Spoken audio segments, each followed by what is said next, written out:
ہم لعنت بھیجتے ہیں فرقہ واریت پر، امت کو تباہ کرتے ہیں وہ لوگ جو فرقہ واریت پیدا کرتے ہیں۔ لیکن آپ کو بتاؤں، جس جماعت سے آپ کا تعلق ہے نا، اس جماعت کی امت مسلمہ کو ضرورت ہے۔ قیامت بھی 10 محرم کو ہی آئے گی، جمعے کا دن ہوگا، تو میں آج دل کو حاضر ناظر رکھ کے، اپنی طبیعت کو حاضر پا کے باشعور آپ کو کہہ رہا ہوں، جاگ کے سننا خدا کا واسطہ۔ آپ اس جماعت سے تعلق رکھتے ہیں، اگر کافر کے سامنے اسلام کا کوئی چہرہ پیش ہو سکتا ہے تو صرف سنی کا چہرہ پیش ہو سکتا ہے، ختم ہو گئی بات۔ ورنہ کوئی صحابی کا بے ادب ہے، کوئی اہل بیت نبوت کا، آج مجھے کہہ لینے دو، کھول کے کہہ لینے دو۔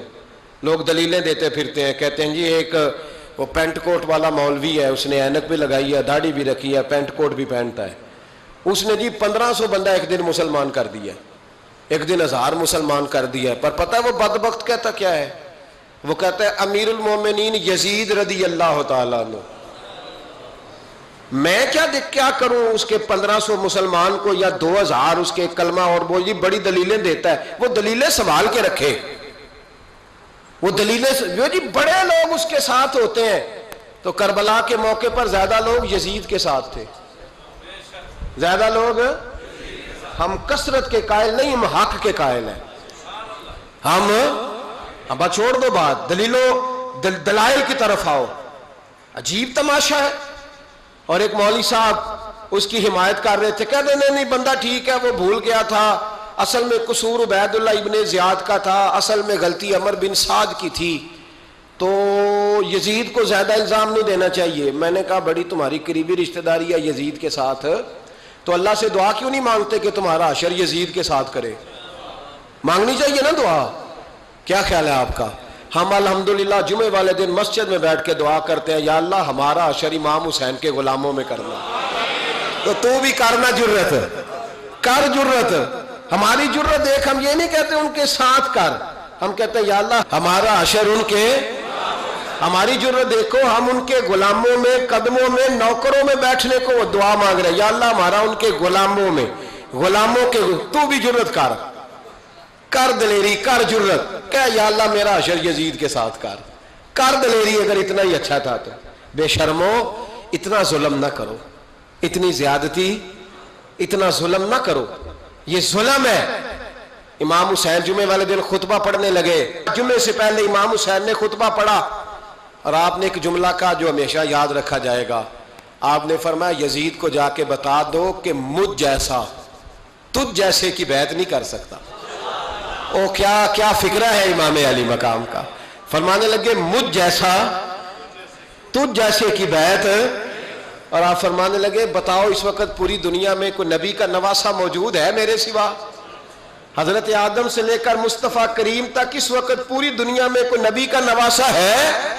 اور فرمایا اگر میں ہی ہوں پوری کائنات میں، لوگ کہتے ہیں فلانا علامہ صاحب کی تبلیغ بڑی ہے، ہم سے بڑا کون ہوگا تبلیغ کی بات کرنے والا؟ لیکن ڈرو اللہ سے، ڈرو، گمراہ نہ کرو قوم کو۔ یہاں تباہی اتر گئی ہے، کوئی بڑی داڑھی رکھ کے معاذ اللہ تعالیٰ اہل بیت کے بارے میں بکواس کرتا ہے، اور کوئی بالکل داڑھی مڈا کے ننگا سر کر کے ممبروں پہ ناچتا ہے اور صحابہ کے بارے میں بکواس کرتا ہے۔ میرے مصطفیٰ کے پاس اگر ابو بکر آئے ہیں تو وہ بھی شان والے ہیں، اور اگر بی بی عائشہ صدیقہ ان کے بستر پہ رہی ہے تو وہ بھی شانوں والی ہے۔ مولا علی شیر خدا کے بارے میں جو بات کرے پکا بے ایمان ہے۔ عجیب تماشا لگ گیا ہے جی، جو رب نبی پاک کے جسم کے قریب مکھی نہیں آنے دیتا، وہ گندا بندہ حضور کے قریب آنے دیتا ہے؟ عجیب تماشا ہے، امت کو تباہ کر رہے ہو، کافر کو موقع دے رہے ہو یہ کہنے کا کہ تمہارے نبی کے پاس بیٹھنے والے ٹھیک نہیں تھے۔ اگر حضور کے پاس بیٹھنے والے ٹھیک نہیں تھے تو بعد والے کیسے ٹھیک ہو گئے؟ تو یہ باز آنا چاہیے ان بے شرموں کو، یہ امت میں تفرقہ ڈالتے، بے حیائی کرتے ہیں۔ سنو اور یاد رکھو، حضرت امام حسین نے خطبہ پڑھا نا جب جمعے والے دن، فرمایا مجھے پہچانو تو میں کون ہوں؟ تو عمر بن سعد بولا، پکے نمازی بولے۔ عمر بن سعد کہنے لگا حسین جلدی کر، ہمارا جمعہ لیٹ ہو رہا ہے۔ بلے ہو نمازیو، جلدی کر ہمارا، آئے ہائے کیا نماز ہے! یعنی نبی پاک کے نواسے کو شہید کریں گے اور شہادت کے بعد جمعہ پڑھیں گے اور نماز میں کہیں گے اللہم صلی علی محمد و علی، آل محمد. ان کو شہید کر کے قتل کر کے جمعے کا خطبہ دیا جا رہا ہے اور نماز پڑھی جا رہی. اللہم صلی علی محمد وعلی. تو میرا سنی بڑا بھولا ہے, کہتا ہے جی وہ زیادہ نمازیں پڑھتے ہیں.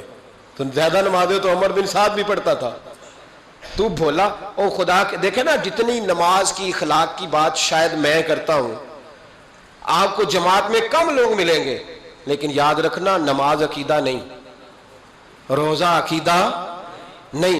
عقیدہ حسین ہے, عقیدہ حسن ہے, عقیدہ علی ہے, عقیدہ عثمان غنی ہے, عقیدہ عمر فاروق ہے. میں اس شخص کو کیا کروں؟ مجھے اس شخص کی کیا ضرورت ہے جو ممبر پہ بیٹھ کے کہتا ہے حسین ابن علی باغی تھے؟